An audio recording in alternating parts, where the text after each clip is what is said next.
And God says, fine, if you won't ask, I'll act. The Lord himself will give a sign. Now, this is what we call a one-sided covenant. And why are these important? Oh, these are the most important covenants that God gives, right? It's the covenant of the rainbow, that he will never destroy the earth. Even as wicked as we are, he will never fill it with a flood, right? That's one-sided.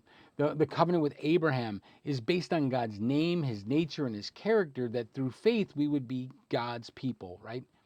How about salvation? When we trust in the Lord, it's not because of the work that we've done, it's because we believe that he is alone our salvation.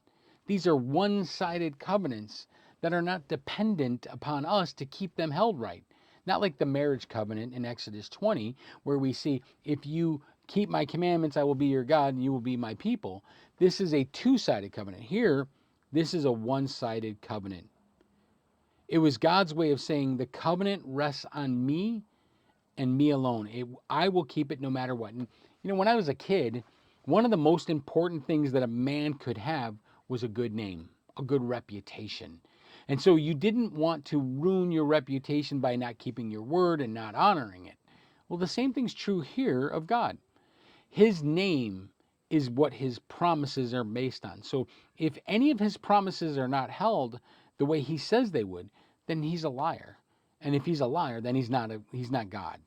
And so this is important because Isaiah 7, the sign does not depend on the faith of Ahaz, it depends on God's faithfulness. Now, why does this matter in Isaiah's day? Because Ahaz had already chosen to trust in Assyria instead of God. We see that in 2 Kings chapter 16, and he didn't want to involve God at all. By refusing to ask, Ahaz was rejecting God's invitation. Yet God doesn't plan to stop with Ahaz. He promises to David and to his purposes for Israel to move forward anyways. This is who God is. And I think that's really interesting in how I live out my faith, right? I think that you and I, on a regular basis, have an opportunity to participate in God's work, right? Henry Blackaby's book, Experiencing God. Go and see where God is working and join him. It's one of my favorite devotionals.